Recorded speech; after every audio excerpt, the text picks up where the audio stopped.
Greetings to us and welcome to another video. By the time of this recording is almost the end of the year. 2024 is about to begin. This might be my last upload of the year 2023. We'll see as we go along. But I kind of wanted to talk about the next couple of formats that we're about to have because I have been experimenting a lot with it.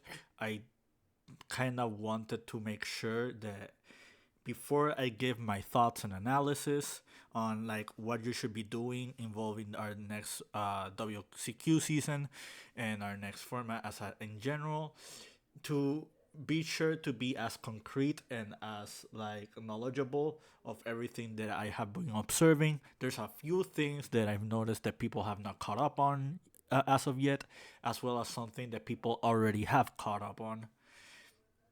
What I'm gonna do here is I'm going to showcase you the deck that I have been piloting for the past few weeks, and I'm going to show you some sample duels against future decks slash strategies that you are going to encounter later on, because as we progress through our current format and transition right into the next one, you'll be seeing these decks that I have been facing against a lot more often.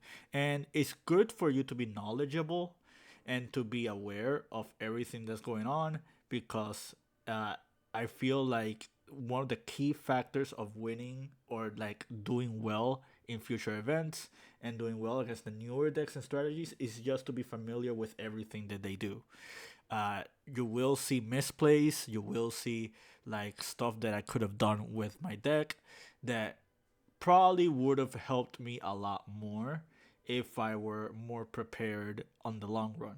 And again, I don't mind showcasing you like mistakes or like blunders, because if it means you, the viewer, like understanding and learning from these and make sure you don't make the same mistakes, then it all works out in the end. But without further ado, let's begin.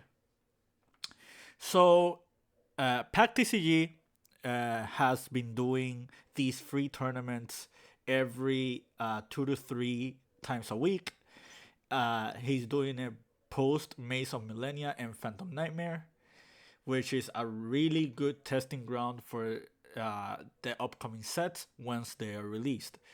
He brought up on his last tournament, which is the free Swish one he did in this past Friday, that this is the earliest he has been doing to prepare for a new format. And outside of TCG exclusives and OCG imports, we pretty much already know what our probable next format is looking like. So giving us enough time to prepare for it is more than ideal, because depending on future ban lists, we might be looking at this being our nationals season, or our pretty much our season entirely for 2024. All right, enough rambling. Let's go in. So my first opponent is Joji. He's playing the Snake Eye Fire King deck, post Phantom Nightmare, meaning that you will be seeing a few cards here that are not currently legal in our TCG format, but will be once this set is released. As you can see from the bottom screen, I am playing Tearlaments. I did explain and spoken about how I feel Tearlaments is a really like favorable pick in the future due to its interaction with transaction rollback. Not only that, I feel like Tearlaments has a really strong showing against these some of these current decks that we're about to see. They have a good level of resiliency. Now I'm going to pause it right here. If you see the board that we currently have right now, we see Arvada, we see Amblo Whale, and we see Ponix. And we see he has Ash Blossom in hand. And we also see the Promethean Princess Bestower of Flames in the graveyard. So this M board does not look very menacing. However, he does have cards in the graveyard that interact with us in like more often than not, and he does have a hand trap. So despite this not being the most ideal end board, this is an end board that can still interact with your opponent more often than not. So with that being said, I activate terraforming for the Polar Rhino. Polar Rhino grabs Sharon. I activate Sharon's effect. He changes he does Arvata. Arvata is going to negate the Sharon from hand. It does not destroy. Instead, it destroys a fire monster. It destroys the Amblo Whale, and since Amblo Whale got destroyed by a card effect, well, it got destroyed in general. It can bring back a Link 3 or lower monster, and the monster he's bringing back is SP Little Knight. Take note that if he decides to use the Best Tower of Flames interaction with Amblo Whale, he cannot bring back SP Little Knight, meaning that Arvata is negating, so you can bring back SP Little Knight is like the stronger option. Now we have the Reinoheart. He has the Ash Blossom, which is very, very unfortunate because it kind of means that I kind of need other means for keep pushing through the board. Now I'm going to activate Visa Starfrost. This might prompt the Little Knight effect. I did have another option. The other option is just going into the battle phase and just try to destroy the SP Little Knight. But doing so is probably going to prompt the Amblo Whale effect. I'm not sure if they wanted to do that or not. But that was my mistake. So don't do what I just did. Activating Visa Starfrost is not really necessary here. All I'm doing is just playing into the SP Little Knight. Take note, the Reinoheart does have 2000 attack because of the Pearl Rhino. So, and outside of like Amblo Whale, he has no other ways of interacting with my board at the moment. So, don't do what I just did. Just go to battle phase, attack the SP Little Knight. If they decide to prompt Amblo Whale, so be it. That only means that you're triggering like the Reinoheart effect, and then like main phase 2 onwards, you can just use visas, pop the Rhino come back, dish the Sharon or the Tier Cash, and then turn this into Lightheart into Planet into Rightheart, and so on and so forth. So he opts to do SP. I then use Tier Cash. I banish to mill 3. And then I mill into Backjack. And I lost that duel. But yeah. We do Terraform into Planet into Tier Cash. We normal the Reinoheart. He does Imperm. I kind of want to talk about the other card he has in his hand. He's playing 2 copies of Ghost Spell and Haunted Mansion. I feel next format, this card is going to be very, very important. I think this card is going to be like one of the better hand traps. I might make a separate video just talking about that. However, I kind of wanted to just briefly talk about this because this card does hurt us a lot. And it is warranted to be in his deck. He top decks into Bonfire. And now you're going to see like the interaction this deck has, like Post Phantom Nightmare, which is like one of the strongest interactions that you're going to see in the game, which is basically Populous, turning to Link Rebo, putting a spell in Trap Zone, using the Snake Eye spell. That summons Ash. Ash is going to add the Ponyx. And he hasn't normal summoned yet, so he now normal summons the Ponyx. He grabs Skyburn. He's grabbing Skyburn because he already has Sanctuary in hand, and Skyburn makes it so it's actually an interaction against my cards. I flip Needlebug Nest. If you've already seen like videos involving this deck before, you already know that I'm playing the Needlebug Nest because it is a card that can synergize with Transaction Rollback. I get to Halfnif. Halfnif summons both. I then just summon the Mud Dragon, and now I'm using the Planet. This works out for me because he cannot Skyburn these 2 cards. He cannot Skyburn neither the Reinoheart nor the Swamp. He doesn't have Sanctuary online, meaning that I can just pop his Ponyx and I don't have to worry about Garunix or Kirin or other interactions. Adding to all of that, like all he has, it really is Ghost Bell. So I popped the Link Rebo. The reason I popped the Link Rebo specifically is to make sure that he doesn't summon SP Little Knight. However, I do feel like this is just another misplay on my part. Instead of popping Link Rebo, I should have just popped the Ponyx. Because popping the Ponyx just makes it so his Skyburn is no longer live, and he has to rely on popping the Snake Eye Ash in order to use like the Fire King Island and get to his other like Fire King monsters. And you can even use Mud Dragon to just switch it to another attribute later on. So this is another card that I'm playing. I was testing out in this deck. It is Trap Tracks. So what's the reason behind Trap Tracks? It's another card you can use with rollback. It's a card that can get you to whatever trap you need. And post side, I am siding stuff like Magic Deflector. I think Magic Deflector is really, really good against the Fire King deck because it shuts down the wanted spell, it shuts down Fire King Sanctuary, it shuts down Island, it shuts down Skyburn. Some Fire King builds are playing enemy controller, so this also shuts it down. So I feel like against like Fire Kings and Rescue Ace, this card is actually really, really ideal for the next format. It's also really good against Runic. So I try to activate Rhinoheart. He immediately Ghost Spells. I use the Tearlaments Kashtira, banishing the Rhinoheart, and now I'm going to mill 3.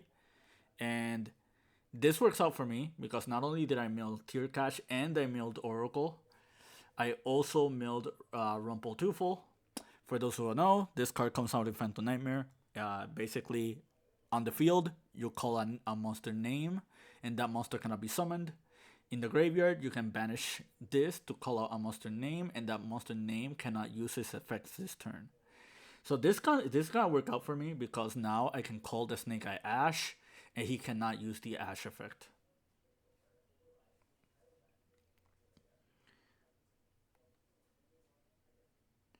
So I end up milling with the Tear Cash, and Tear Cash mills Soliak.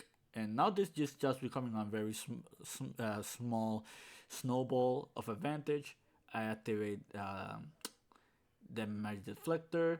I use Halfness on the Black Witch. That links into that. I also milled the Keldo. I use the Keldo to put back the Link Rebo and the Snake Eye spell. Say hello to Pack. He was actually watching this on his stream. He kills the Halfness. He kills the Tear Cash. In case you're wondering why did the Witch manage to kill the Tear Cash, is because Magic Deflector is negating the Proto Rhino. So Proto Rhino has been negated. That means I was no longer boosted. I top deck into Rykart, and that's almost perfect. I could have called Dark and just use it to like make the Rykart protector from SP. However, I did not want to make the same mistake I did last duel, and I felt like I was so ahead in card advantage, and I already knew he has Skyburn in hand because we did see him adding it. Although you can make the argument that this is the... Well, there's no argument here because this was set off the Witch. So we pretty much know every card in his hand except for the Ghost Bell. We link that into Lightheart, Lightheart into Rayphobia, Rayphobia grabs us the Visa Starfrost. We use the Visa Starfrost, blow it up, resummon, Arrival. He Ghost Bells that. We use Talents. We do Cross Cheap, and then yeah, that was the end of the duel. Now we're going to game 3, and you're about to witness like the standard combo that you're going to be seeing in the Fire King deck. The M board that he's about to make is pretty much like one of the better M boards that you can make in this deck. But yeah, he summons the Ponyx, Ponyx into Sanctuary, Sanctuary into Island. He uses the Snake Eye Ash to turn himself into Flamberge. And now he's going to use the Island. I would have kept the Sanctuary and just send the Black Witch. Or that's pretty much like what I think. Or you could also send the Ponyx because the Flamberge Dragon can just give you the Ponyx itself. But yeah, pop the Ponyx, Garunix effect, Garunix summon, Garunix into Arvata, Arvata bring back the Ponyx, he does ISP. So you notice how he's keeping the Flamberge on the board. The reason he's doing that and he's summoning Arvata of the Bestower of Flames is so he could be protected from Nibiru, the Primal Being. So take note, if you are playing Nibiru in the future, this is an interaction that they can make in this deck. And it's going to be really hard for you to nib them unless you have another contingency plan like Ghost Spell. Moving on, he makes Ambler Whale, he brings back all those 2 monsters, and he makes SP. So I top decked into Super Poly, already had Super Poly in hand. I feel like if you're playing the Tearlaments deck, or if you play any deck that can play Super Polymerization this format, I highly recommend it. We're going to be seeing end boards involving like stuff like this, like Ambler Whale plus Arvata. We're going to be seeing interactions that they'll just have multiple monsters spammed on the board, either by Promethean Princess's effect, or Garunix effect, or Kirin's effect, Flamberge Dragon, just to name a few other interactions. You also see IP Masquerena, so yeah, I highly recommend like Super Poly in your deck if you can afford it. That being said, I ditch the Super Poly, summon those. I summon the Mud Dragon, and there are 2 different plays that I could have done here. Play number 1 was normal summon the Fusion Parasite and link into SP Little Knight and use the SP Little Knight effect to try to banish like a card on the board, like for example the Fire King Island. And that would have prompted him from to use his SP Little Knight. And by him doing that, both Talents and Thrust would have been live. The other option is the one that I'm doing right now. Is just attack right into the SP Little Knight. SP Little Knight cannot banish this. However, there is one problem with the play I just did, and that is that it opens for Ambler Whale. The whale came up. At the moment that I did this interaction in the battle phase, I wasn't paying attention to Ambler Whale's graveyard effect, meaning that I pretty much just ate that on the spot. And I showed my hand. I completely forgot that Thrust was live, so I would have just kept playing. Pretty much what I would have done here is Thrust into Pearl Rhino into Visa Starfrost, normal Parasite, pop it for Visas into Lightheart into Rayfobia into Reichheart bring back the Visas, make Baron, pop the Island, that would have popped the Fenrir, and maybe make cross cheap, summon Astraloud, bring back like Parasite, and then ended on Grapha. And if he would have interacted in some way, shape, or form, I had the Talents as well. So that was a huge misplay from my end. It seems that almost nobody caught it because Pac also did not mention it on his stream. But yeah, that's one unfortunate event. But it kind of goes to show you that the Tearlaments strategy actually does have a fighting chance against the Fire King deck, despite how really insanely powerful it is. You just need to make sure you understand and learn the interactions that it has. A lot of the interactions that the Fire King deck has are popping monsters, and your deck is super resilient and you have a lot of floaters. So Tearlaments is just really good against that with its engine. Now let's go to the second game. This is another duel. This was not from PAX tourney. This was a casual duel. However, I wanted to showcase this because he is playing the voiceless deck or Silent Force. This is going to be a name change. It's going to be Voiceless Voice. But basically, Voiceless or Silent Force, however you want to call it, is a new ritual archetype that debuts in Phantom Nightmare. And it's really, really strong. It has a couple of one card combos. It ends on both interaction and follow up. Like you're about to see right now. He activated the Silent Forcing Barrier. Forcing Barrier adds Novox into his hand.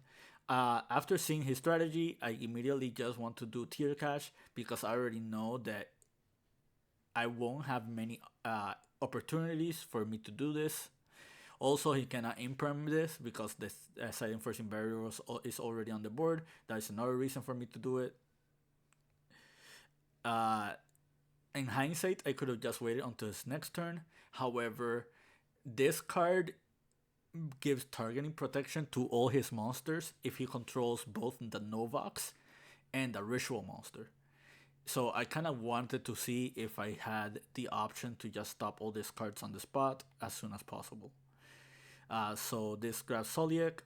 He had normal summons the Novox, and Novox places Authority, and now he activates Saphira, and Saphira grabs him the Skull Guardian.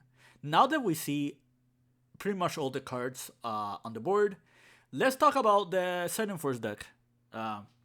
Novox tutors a spell or trap from the deck, a Silent Force spell and trap. Silent Force and Barrier can once per turn add a Silent Force card. And it also gives you targeting protection if you have Novox and the Ritual monster. Silent Forcing Authority is pretty much a copy of the Altergeist spoofing spell, the trap card.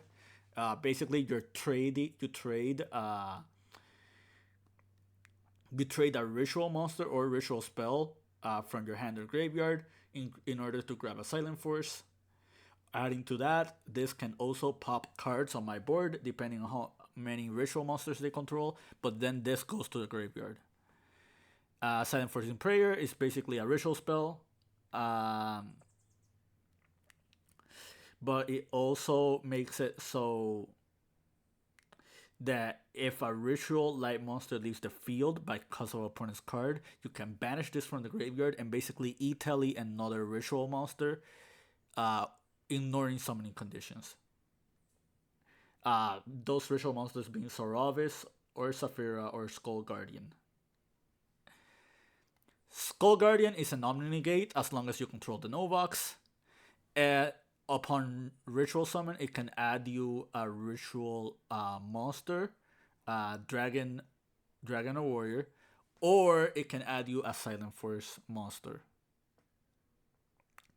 Saphira can dump itself to the graveyard and dump a Ritual spell from the graveyard.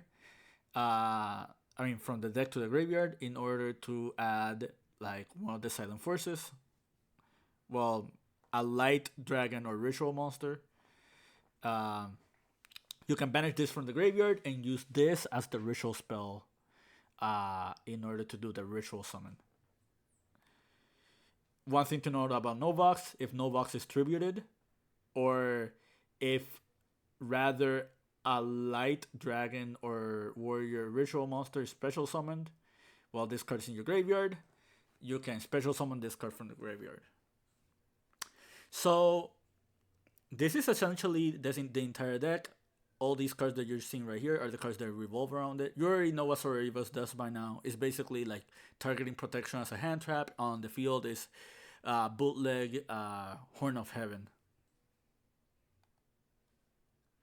So he activates the Ritual spell. He uses the Novox as the material for the Skull Guardian. The Skull Guardian gains double his attack because of the Novox. He's using Saphira to use another copy of Novox to summon Soravis. And then they use the trap card. The trap card adds the Soravis, the non-ritual Soravis, and the non-ritual Soravis just returns 2 cards in order to special summon itself. And the way this Soravis works if any card or effect is activated, you can return this to your hand, special summon like one of the rituals, ignoring its conditions, and it bounces back to the hand in the next end phase. Well, back to the deck rather. I use the Rumple 2 Fall effect. I use that to call the Skull Guardian. Now the Skull Guardian cannot negate. I activate the planet into Tear Catch. I use Tear Catch, banish Scream, Tear Catch to mill 3. I milled Rollback, so I'm going to use Rollback to turn it into the Ruma Karma Cannon. He changed the Soravis. The reason I'm doing this is because I cannot target any of these monsters because of the Novox being on the board, because of Silent Forcing Barrier, and the Skull Guardian makes it so you can only attack it because of the Silent Forcing Barrier. So my best option is using the Karma Cannon because the Karma Cannon can set everything face down. That being said, he's changing the Soravis because he has no other way to use that effect on the turn. And he's going to summon back Soravis. So I flip, I normal Samsara. Samsara is going to grab us Lightheart. Lightheart into Rayphobia. Rayphobia adds us the Rightheart. Rightheart specials. Rightheart to grab a rival. We drew an extra card because we have enough monsters in defense. We drew into Foolish Goods. We summoned the Cross Cheap. And this is a misplay that I did. What I should have done is I should have synchroed into the Mantis, sending Samsara and the Lightheart, and then use Tear Cash and the Lightheart to summon the Cross Cheap, and then banish in order to summon Astraloud, and then use Cross Cheap effect to summon back Parasite that would have been sent. I would have sent out of Mantis effect, and then that would have made it so I can summon Grapha, and then I just start picking apart his board because I have the Rayphobia, I have Grapha, and I have ways to stop his cards on the next following turns. Sadly, I did not do that, and that's going to end up costing me the game. I summon SP Little Knight, that banishes the Skull Guardian. I summon Astraloud. I did not know this was, I did not remember which one was the Novox, and that was another misplay I did.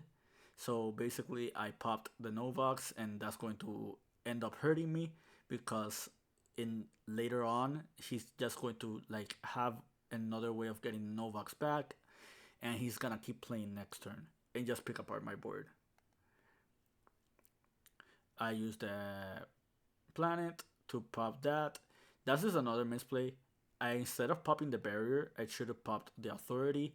The authority is just going to keep giving him free cards every single turn and just returning almost all the resources that I'm exhausting from them. And this is one thing that's really strong about the Silent Force deck. This deck is really, really good in the grand game. This deck has a really strong like engine that just keep recurring every turn. Like, it's very similar to Drytron when Drytrons first got released into the TCG. Basically, a really strong way to stop this deck is just to floodgate them out of the game, or using very, very strong blowouts like Evenly Mashed. If you're not careful, this deck is just going to slowly start gaining advantage, and they're just going to recoup a lot of resources. He draws into Imperm, he flips the Soravis, he's using that, getting the Skull Guardian. He uses the trap again, which is exactly what I mean. He summons Novox. I use SP Little Knight. I tried to use SP Little Knight. He uses his Soravis in hand. I use Tear Cash. Tear Cash mills 2. He summons the Soravis again, banishes Saphira, uses Soravis as material, summons Skull Guardian. Now he's protected because he controls the Novox. He special summons Novox with effect, and yeah. And that's the end of the duel. I summon Scream, I summon Merly, he Ash Blossoms one of them. He then shows me the Imperm. He's going to Imperm. I just set 2 and pass. This is another misplay that I did. Instead of setting Crime, I should have set Super Poly. The crime is not live because I do need a monster in my hand in order to activate it, meaning that I am basically relying on Needlebug Nest if I'm going to resolve the crime effect. So yeah, there's another really big misplay. Super Poly is really strong against this deck because he has a lot of different light monsters. So you can just make Mud Dragon using 2 of his monsters as material. He cannot respond to this effect, and this does not target, so you don't have to worry about the Silent Forcing Barrier, and you don't have to worry about the Skull Guardian.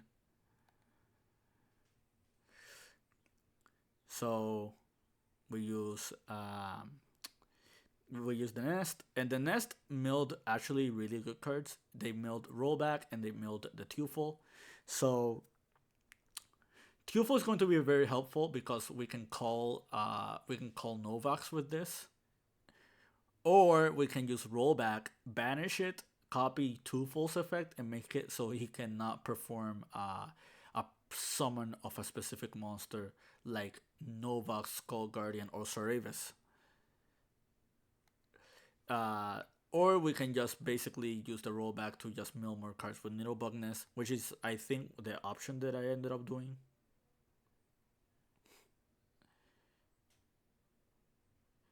So Rollback mills Needlebug, Needlebug mills Tear Cache milled Halfness, and Halfness makes it so we summon Rollcalos because we milled the Fusion Parasite. So he's Grand Preparation of Rites. Here we have the option of using the Rumple. I'm not sure if I end up doing that. He activates the Ritual Spell. I negate it with Rollcalos. The reason I'm negating the Ritual Spell with Rollcalos is because in the options he does have Novox in hand. I can just make sure that the Novox is not an issue. However, you can make the argument that he probably would have summoned the Novox just to grab Silent Forcing Barrier. I send the Merly and Nessie makes Garura, and he just scoops. Now we're going to game 3. He activates Barrier into Novox into the trap card. He activates Saphira dumps spell, grabs Guardian. Saphira graveyard effect using the Novox as material. The Novox comes back. This grabs the Ascended, and now he's grabbing another copy of the Ritual Spell with those two. And he's using Ritual Spell, tributing 1 to summon 1. And he sends a track card to return 2 and just grab back Saphira for next turn. So basically he has his entire interruption set up. His entire board is protected because of Silent Forcing Barrier. The Skull Guardian is an Omni-Negate. He has an Ash Blossom for interaction, and he has Saphira for follow-up. Overall, really strong. I summon Fenrir. He used the Soravis. I opted to summon Fenrir just to bait this out because I already have another one. So now we summon a second Fenrir. Fenrir grabs Tear Cache. And now here I need to contemplate on my options. I can normal summon the Samsara to try to make the Samsara play. He does still have the Skull Guardian to negate. We are not aware he has Ash Blossom yet. However, he does have interruption with the Silent Forcing Authority. And he also has the Soravis.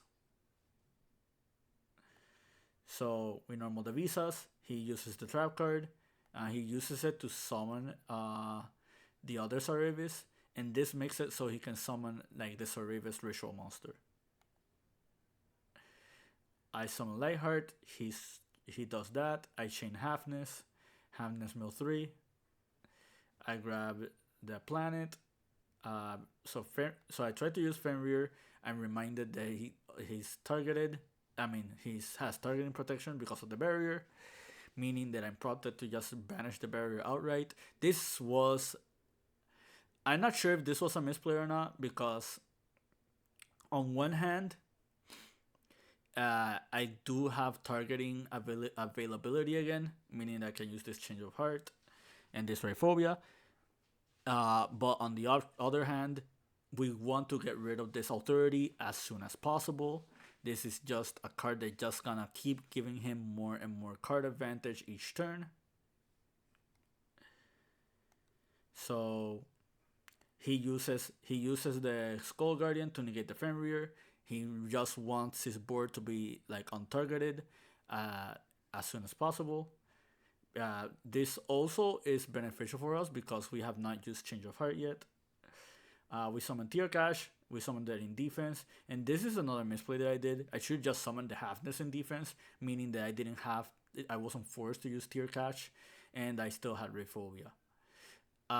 He does Ash Blossom, which was an unknown. We grab the Reichheart, we summon Reichheart, grab a rival, we draw an extra card, we draw into Medora, we now summon the Visas. We now have Rayphobia access.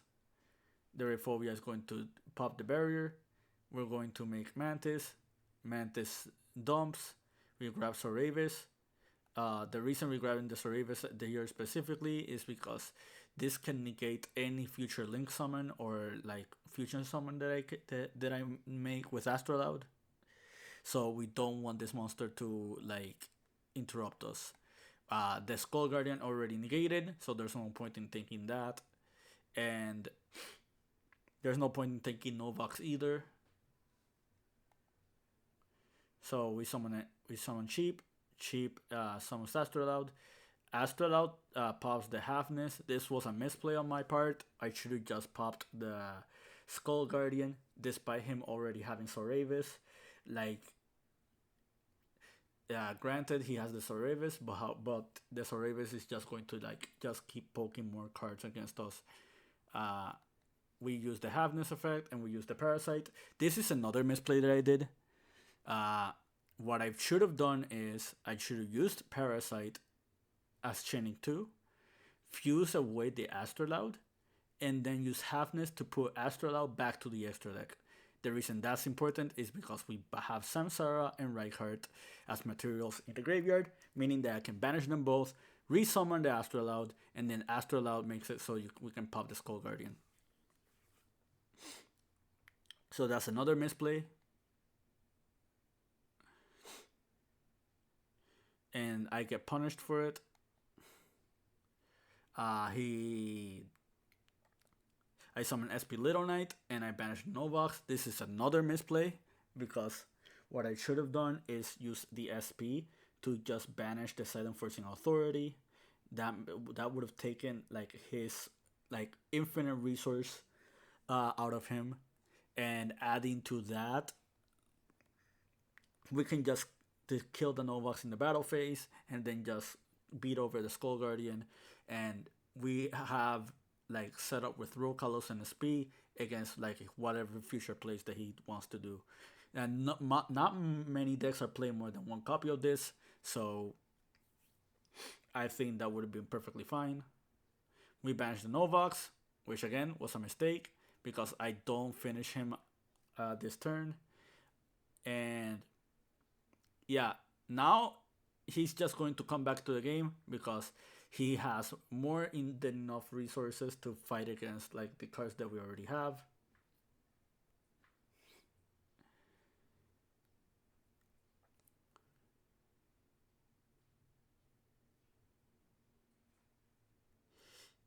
And yeah, this is another misplay. Any deck that plays Novax should be playing Relinquish Anima, meaning that I should just summon Rokalos here. He uses the trap card, returns the materials, and now he just starts beating apart my board. He summons Dynamondo. He tries to summon Guardian. I told them that the Guardian was never actually the ritual summon this game. So that was a mistake from their end. Now they're going to do Prosperity. and Prosperity is going to grab them Druid's Worm.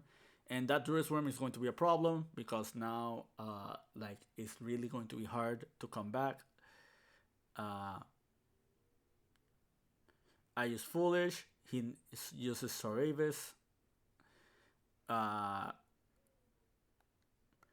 We are reminded that this returns because of SP Little Knight. That is another misplay from our end.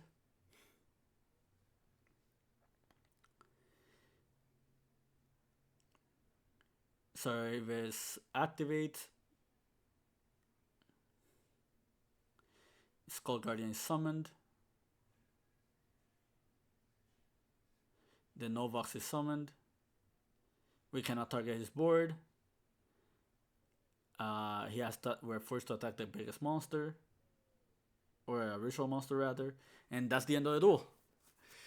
So now we're going to our third and last match.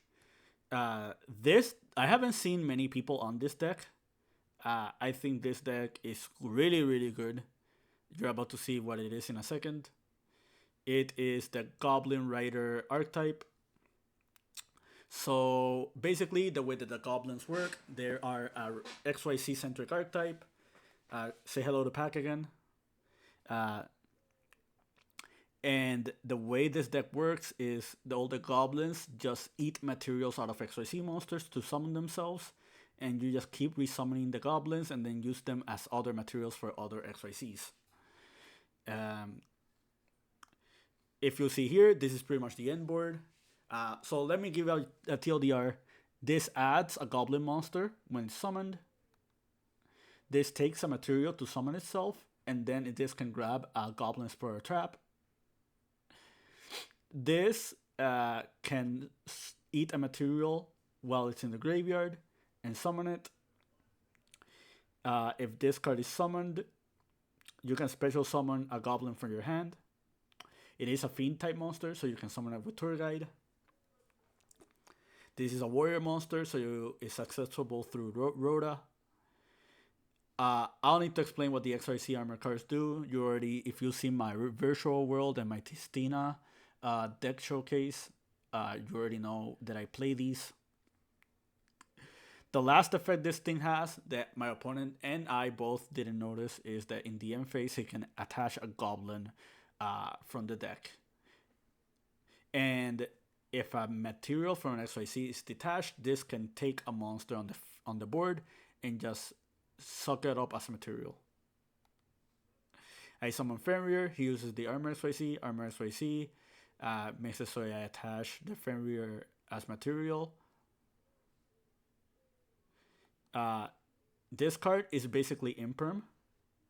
Like, if you control a goblin, just negate a monster.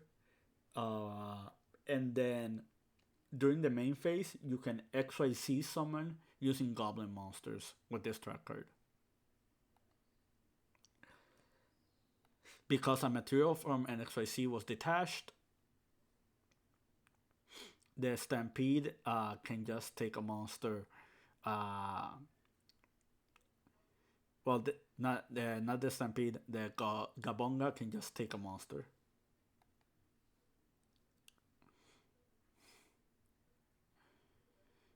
Using the Mothman, I summoning Merly. He does imperm. I chain droplets. I cut the attack of these two. I go to battle phase. Swing over the Lancer. The reason I'm doing that is because Fenrir is in my graveyard. Fenrir is used as a material, and I don't want to banish Merly for Tear Cash effect. And now do Tear Cash banish Fenrir, Tear Cash mills 3. I did mill into rollback, which is kind of important, especially since I have the Karma Cannon as a potential interruption, or we have Meta Noise as well. I think you'll see later what ends up happening, but I grab Merly because of Meta Noise effect. And I end up milling extra cards with Needle Bugness with Transaction. I think one play that I should have done is use the rollback to change into meta noise to set the gossip shadow, and then use whatever material was and use it to send Sharon and Merly use it to summon Garura, then use Garura and Mothman into SP Little Knight to banish the torpedo, and then banish like both visas into Astraloud, and then Astraloud makes it so I can pop the Bagabonga. And all he would have left was Super Poly. And yes, he could. I was going to be in Super Poly range. However, I did clear his entire board, and he had no way of like following up with his Goblin monsters. I did not do that play. I summoned Astra. I make SP. SP tried to pop the Kabonga. I was reminded that it has the torpedo as material, and I end up banishing the Mianda and not the torpedo. That was another misplay. What I should have done is just banish the torpedo, because if he ends up doing Kabonga effect to like attach material, I could just use the DSP and just banish it outright. And following off, I did not walk into Super Poly during this instance. He attaches Mianda. He uses this trap card. I cannot banish his Kabonga because it's still attached to Torpedo, meaning that I'm prompted to use this. I use the Rumple effect to try to call Mianda. However, I miss out that Rumple does not stop the effect if it comes if it's not on the field. So just a couple of misplays left and right. He did have the Ghost Bell, and the Ghost Bell like pretty much just negated me outright. Like, I'm not gonna showcase you the next duel, but that's just one of the few things that I kind of want to show you. Now you understand how some of these decks work. Now let's go to my deck list. So this is the current deck that I have at the moment. One huge blunder was that during the pack tournament, I did not have Typhon in my extra deck. Typhon would have been extremely helpful, and it probably would have won me that match that you just saw. However, he did have Super Poly, so you can make the argument that Super Poly, I would have just walked into it. So that being said, we can go quickly over the list. I'm playing 6 Dangers. I kind of wanted to maximize like both Nessie and Mothman because I am playing 60 cards. You can make the argument to just play Tier as a 40 card list. However, this was strictly experimentation. I kind of wanted to try out a lot of different cards, a lot of different engines. And as so far, I do not regret my choice. So the 6 Dangers, basically just filter through your cards. It does activate the tier names. This is a Aqua monster, so it works for Kaleido Heart. Fusion Parasite, this is here basically because of the Visas combo. Fenrir is, we're not playing hand traps in this deck, so you kind of want as many defensive cards as you can, and Fenrir is just a really good one. It also gets you to your Tearlaments Kashtira, which is part of your engine. One monster that I opted to try out in this deck is Scareclaw Kashtira. However, there's just really no room, and the specific materials for like Scareclaw Kashtira are kind of limited as compared to the other ones. You kind of have to play 3 Tearlaments Kashtira. That's like not debatable. You know, you need as many Tearlaments monsters as you can. Also, we're playing 2 copies of Reinoheart. You don't want to play 1 because this is a 1521, so you can make Astrolab with it.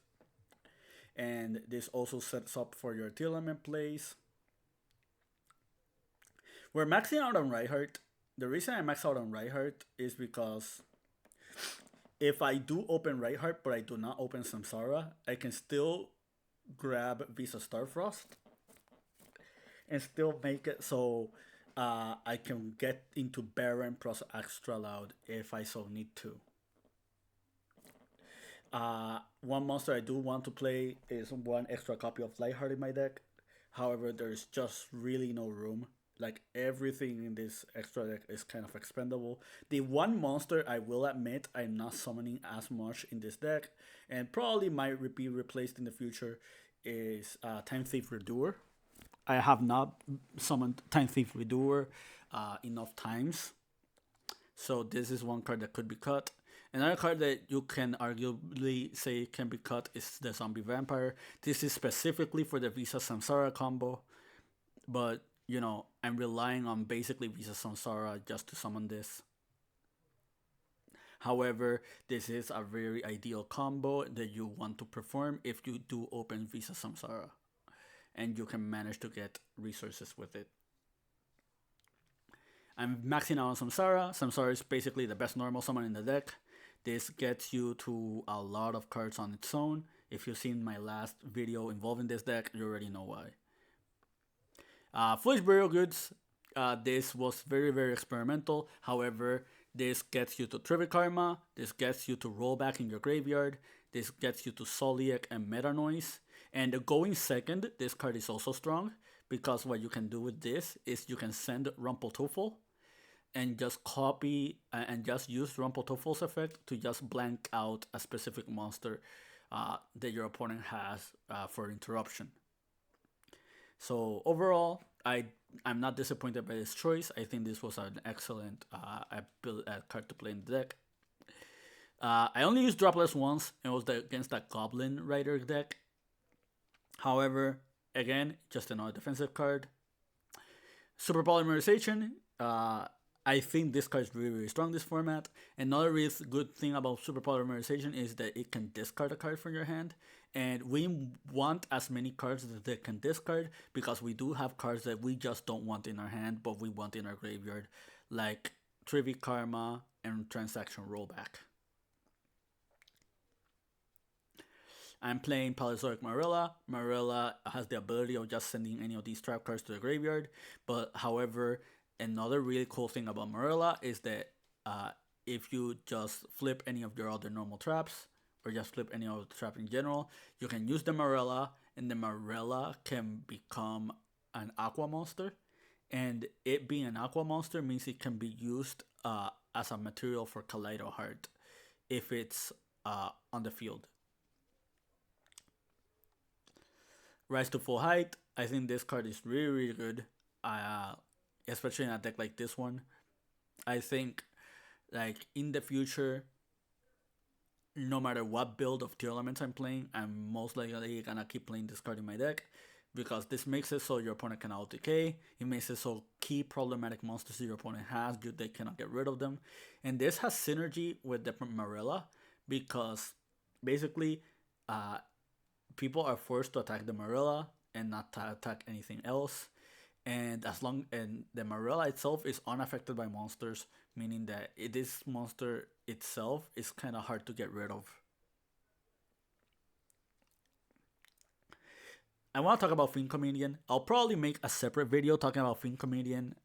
However, this is a very, very old trap card, and basically the way this card works is you toss a coin, you call it, depending on your opponent's graveyard, either banish their entire graveyard or just mill that amount of cards. So there are real no drawbacks for this card. I think this card is exceptionally strong, especially in Tearlaments.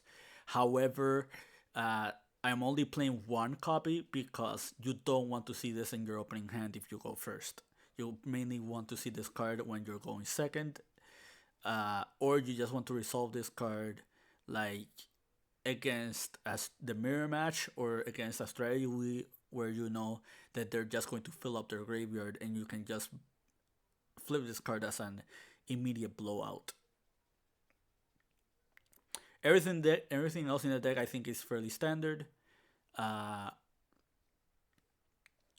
much to say about the extra deck. You kind of need all these cards. Like, I've seen builds that don't play Baron, but they play the Visa's engine. I've seen builds that don't play Redoer. I've seen builds that play Appaloosa and Access Code. I seen builds that just don't play Parasite and they don't play Rule Kalos and Grafa. But for the most part, this is my list. Very, very lengthy video, very, very long. A lot of explanations needed to be done.